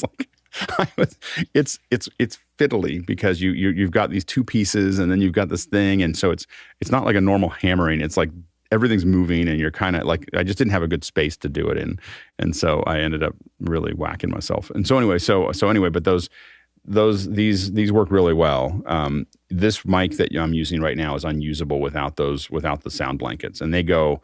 As you can see in some of these, they go pretty, let's see. Yeah, it's hard to see here. But now the other thing here is this is more maker pipe.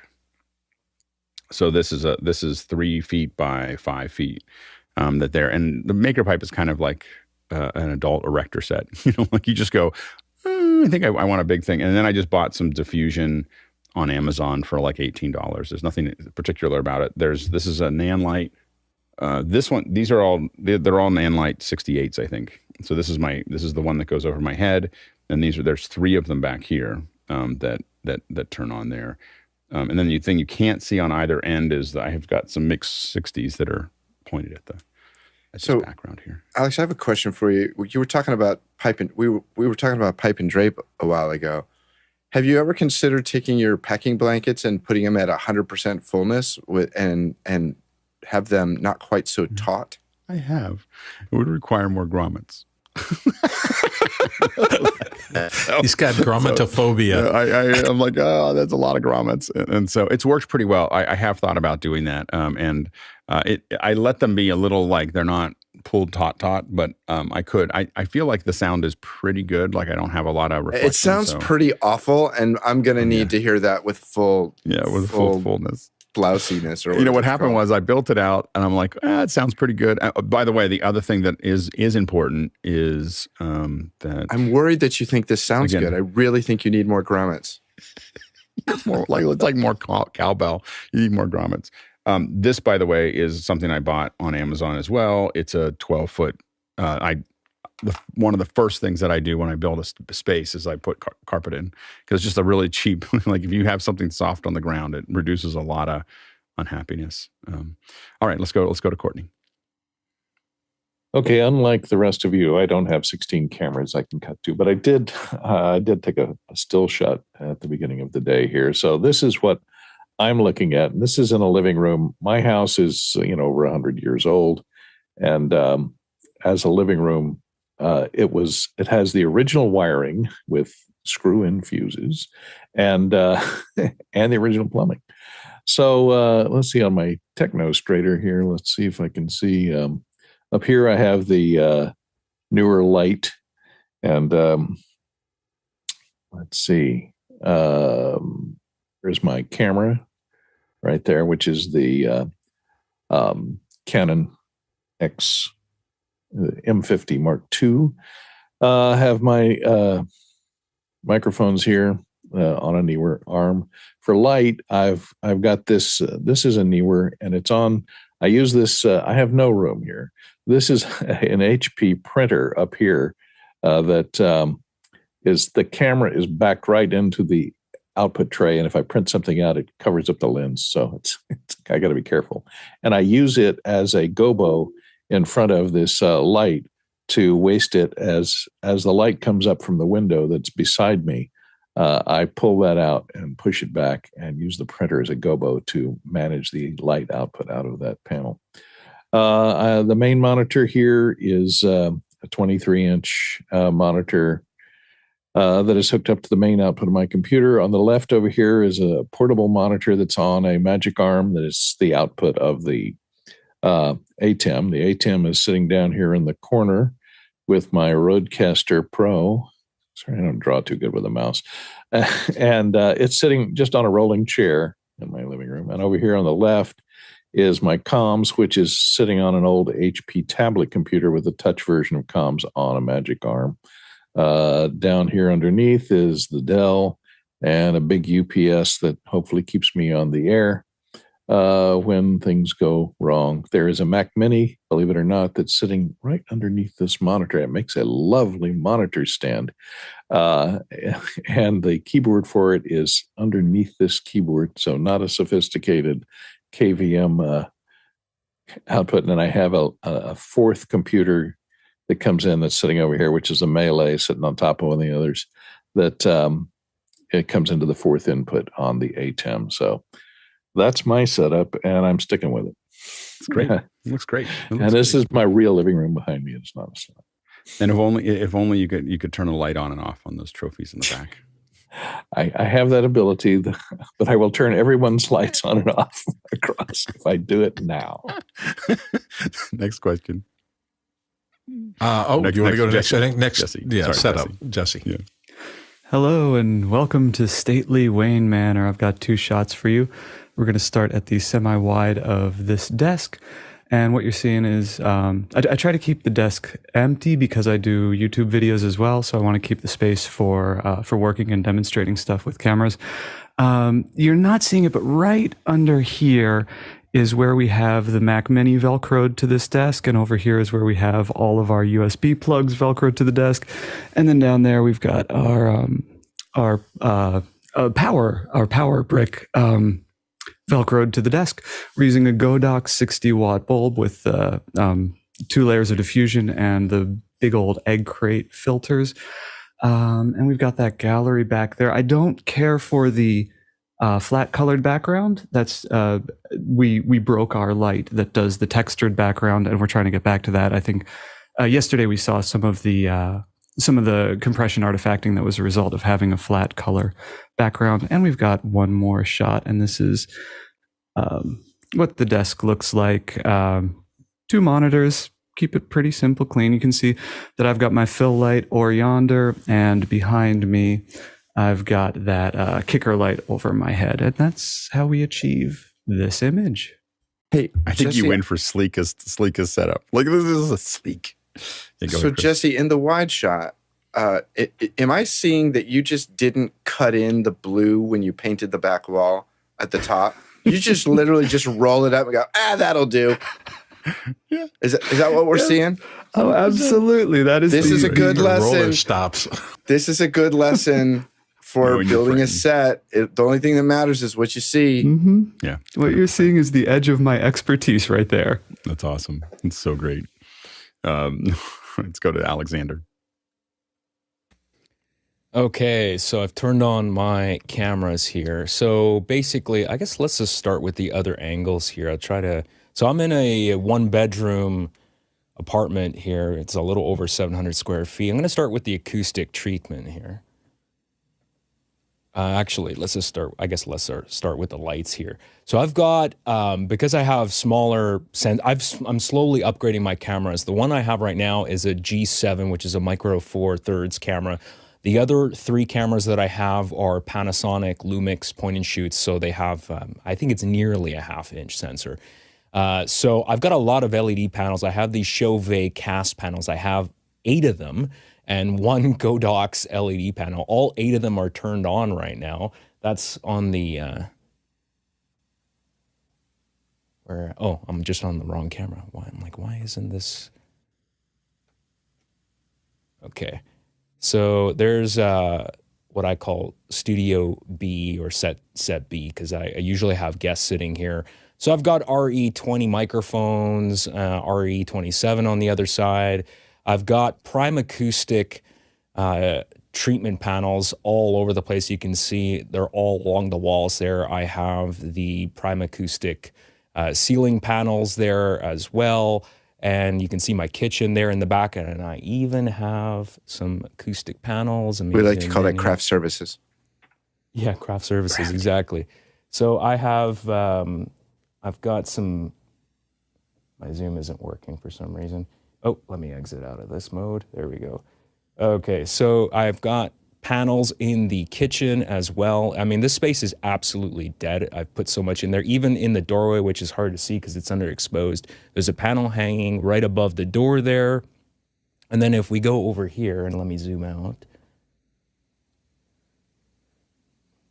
So there's my hi-fi setup with the TV. I have more Prime Acoustic panels there. They're behind the TV. I've got the 4-foot tall panels there, and the 12 by 12s there as well. And then you can see the set behind me here as well as I pan around. I've got my Orkan 3 DMX lights here, more paneling there, and there's a Max bass trap there in the corner. Those are IKEA blackout curtains, and I've got 2 layers of blackout curtains covering all of these windows. I'm just going to completely rotate around. There's my head. So you don't see anything there. They do a pretty good job of blocking out the light there. So that's that area there. And if I cut to one more camera there, it's facing me. So you can see again, and I have no zoom control right now, but I tried to position it so you can see I've got the 3 LED panels there as my main lights above me. They're mounted quite high up so that I don't really get a ton of reflection on my glasses there as well. And I also have, and I'll cut back to the other camera here, is I just added this new small rig RM75, which is a little battery powered light. I'm running it off of USB-C power right here. I really like these things. They're really cool. It was about $80 and it's actually magnetic. So I have it magnetized here to a little IKEA headphone stand. And I use it just to take away a little bit of the shadows underneath my chin here and to give me a little more detail and contour on my beard. So, and that's pretty much the lighting setup there. You can see my ATEM Extreme ISO switcher there. And you can also see my Tascam Mixcast console here. I'll just zoom in a bit here so you can see that a little bit better. So this is what I've been using, and it's pretty rock solid. Tascam has really nice quiet preamp, 66 dB of gain. It has a lot of similar features to the Rode. It doesn't have the 2 USB outs, which is something I wish it had. It doesn't have the same routing. But overall, it's been rock solid. I've been using this thing for over a year now.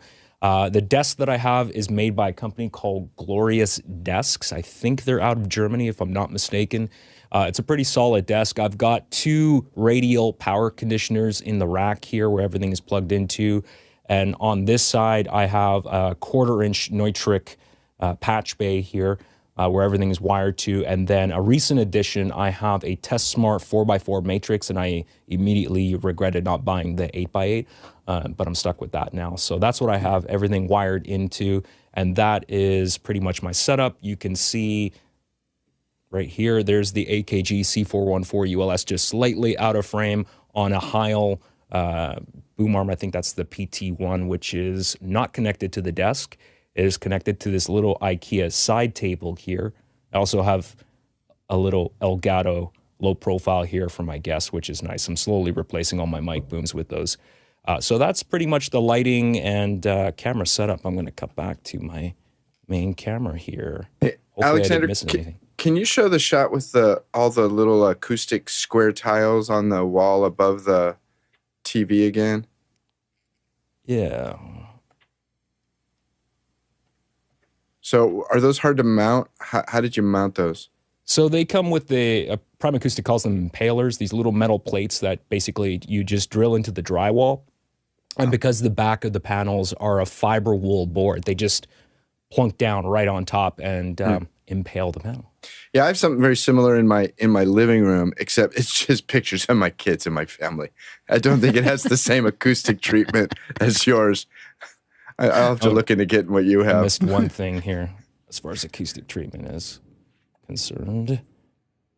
One more. So I've got, I don't know if you can see it there, right over there. That's another Max bass trap. Those bass traps are absolutely amazing. Your room sounds good. You've put a whole lot of work into it, and it's a big space to have it sound so tight.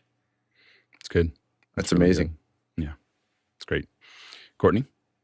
I'm amazed at the amount of trouble you've gone to treat that room acoustically. I find for myself just a nice patina of dust and dust bunnies really helps absorb, especially when you live in a 100-year-old house, and you're saying, hey, I don't have to vacuum. It just helps, get the echoes.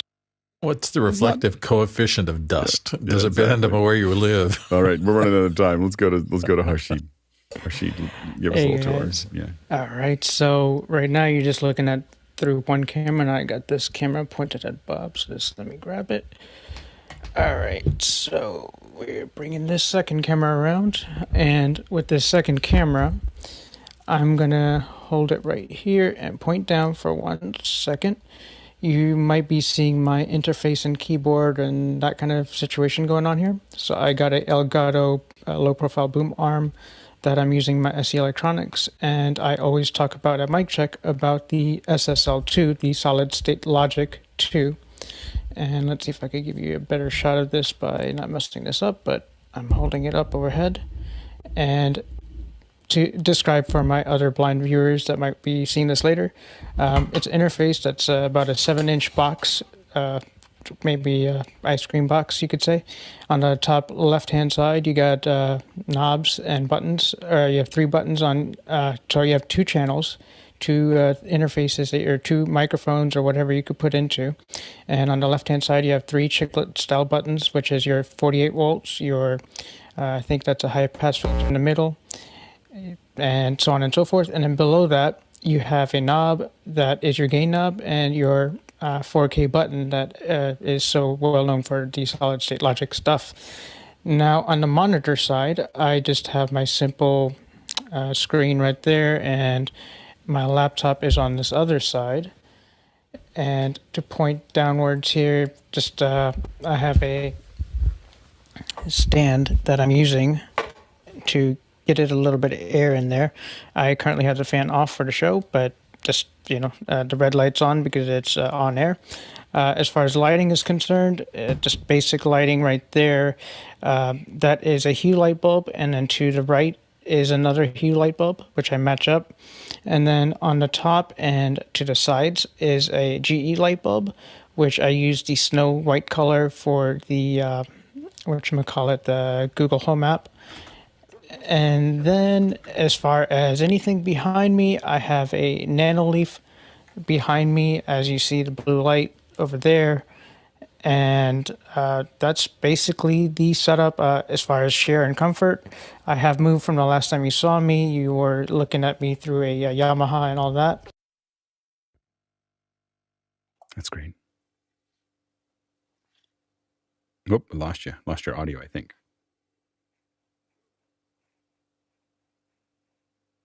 Okay, there we go. I have sorry about that. I have an Amia steel case chair which again, it does help a lot. Ergonomics is important. So that's a lot of adjustability, and I have a mute switch on the floor, so I'm going to mute myself. So cheers. Thank you. That's awesome. Really, really good.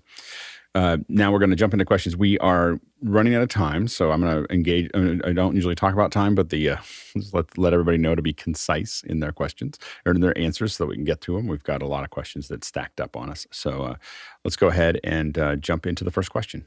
This may be the most important life question we face today. Richard Bullman, Defiance, Ohio. What's the most effective way to get an 18-year-old to move out so that I can use his room as a studio or office? Mostly kidding, of course. Go ahead, Jesse. Help them out with the first 6 to 12 months of rent for their first apartment. If that taste of freedom doesn't convince them to never move back into your house, the 3-month dinner that you invite them back for and show them the new setup of their bedroom will tell them which way the wind is blowing. Go ahead, Jason. I was going to say, you solved your own problem there. Tell them you're going to change their room into a studio and office. And, if they can't get with the program, good luck sleeping on my desk. Early rising with loud music is a pretty effective way to move people around. Next question. Jesse Mills, San Francisco Bay Area. The folks that have complex NDI systems at home, which NDI routing software do you prefer? I don't know if any of us showed I don't know if any of us showed any NDI in the whole system. I don't think any of the setups. I just noticed it when Jesse asked.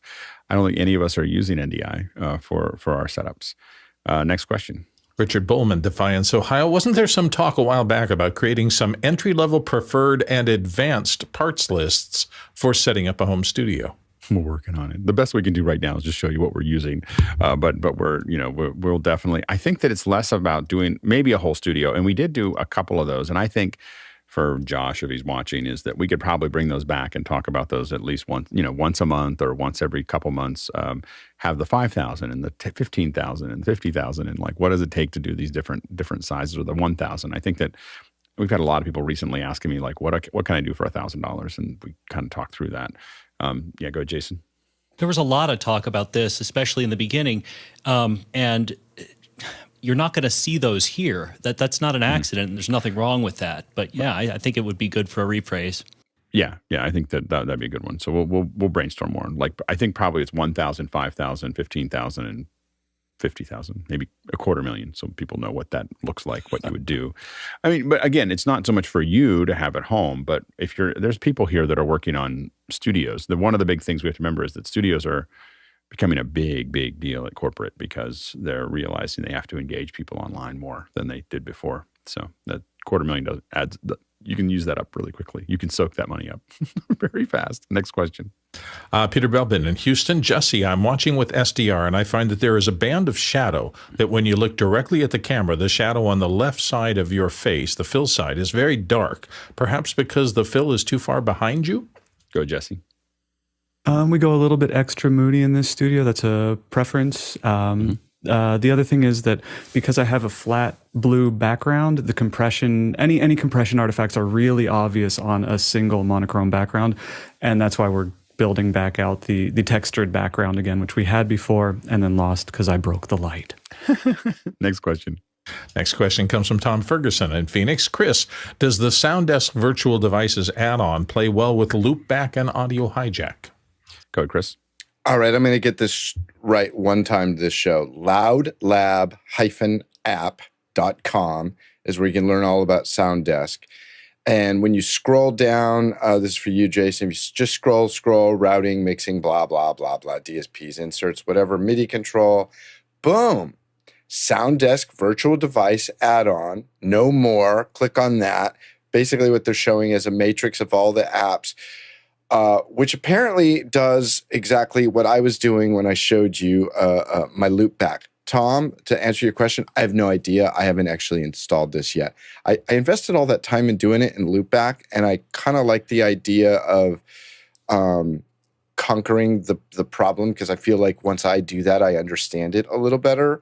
What was interesting is when I went into this, I was like, who in their right mind would want a mixer for all their open apps? That just sounds ridiculous. And then after actually scrolling down the page, I realized, oh, they've made a whole feature for this. So it's not quite as ridiculous as I thought. Next question. Ranjan Chandil, Los Angeles. Chris, what is the USB switcher in the device next to your keyboard that you're using in your studio? Go ahead, Chris. I think this is the KVM. Oh, you know what? I have no idea. It's something I bought off of Amazon. I will try and look back through my purchases and find it and put it somewhere. In the thing. Next question. Douglas Carmichael, and I may have covered this. Chris, how are you using SoundDesk in your setup? So what I'm doing is I'm trying to be a little bit more thoughtful about what I'm listening to and how loud I really need to listen to it. And if you think about what your computer does in general, I mean, in its basic form, you open up a bunch of things. Maybe it's Unity, Zoom, YouTube, iTunes, Apple TV, whatever. And everything just plays at full blast into your ears, and it's almost like it's going through a massive Y adapter. YouTube has a volume control. I don't know why Zoom doesn't. I think every app should have a mute button for it, but they don't. So what I'm doing is through Loopback, I've created a giant input device where I can patch every open app that I have. Oh, one thing I didn't show about that, the way I did it in Loopback, is I created a Loopback patch. Let's see if I can show this super quick. I know I can. Okay, so right here, I named them all the same. App, Final Cut out. App, QuickTime out. App, Safari out. App, SoundDesk out. App, boom, boom, boom. App, Unity out. So I create those so that I can patch them into something later. Right. And that's the thing about Loopback is you're literally like, it's almost like you have a patch bay and you go, oh, I need something here. And you just take a Sharpie and you draw it. Here's the output of my thing. And then it just magically appears in all your menus when you pop it down. So you have to do that, then you patch them into the thing. And I'm just trying to control how much I listen to everything in my ears. But then also, by using the aux outs, I'm selectively deciding what I want to send to Zoom. And the primary reason that I do that, not to screw up the show like I did yesterday and drive Alex absolutely bonkers nutso. You saw it in his face too. I did watch the playback and I really am sorry. But as an editor, quite often I'm sitting in an edit session and I need to take the output of my editor and play it into the Zoom meeting that I'm in. Or they'll say, oh, take a look at this QuickTime movie, and that's why I have to have QuickTime in there. Or, hey, let me show you something cool off of YouTube, and that's why I have to have Safari in there. So it gives me the ability to route stuff to you as well, but not necessarily all the time, like yesterday. Next question. Simon Norman Hossi in Tromsø, Norway. These are all great setups, but sometimes you just have to use what you have at hand. An iPhone pointing out the windscreen for 5 days during a very long haul of 2,100 miles. We got no clue how many bananas that is. Live feed is in the main office hours room. All right, we'll definitely check that out. We have to see that. We have to see that happening. We could probably talk. There's probably a whole second hour on attaching cameras to cars that we could probably do.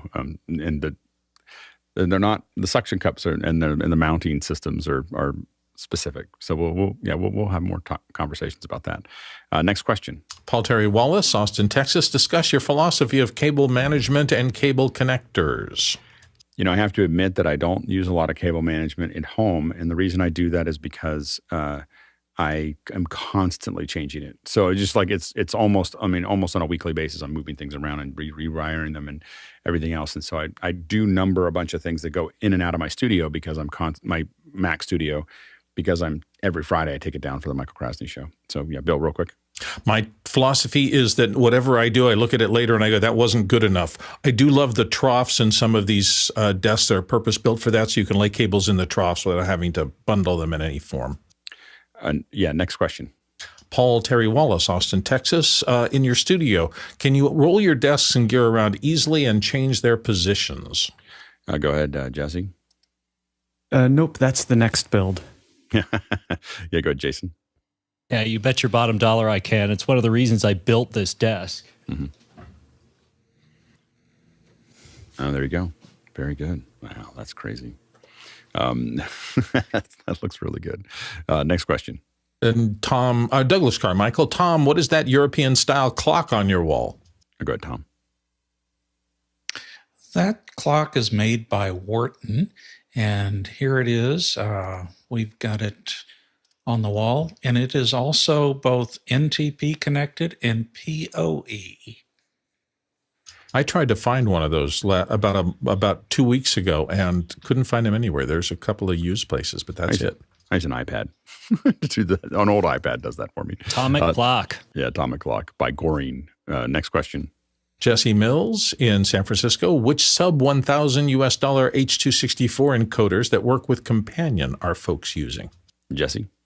I haven't used it with Companion, so correct me if I'm wrong, but this guy works wonders.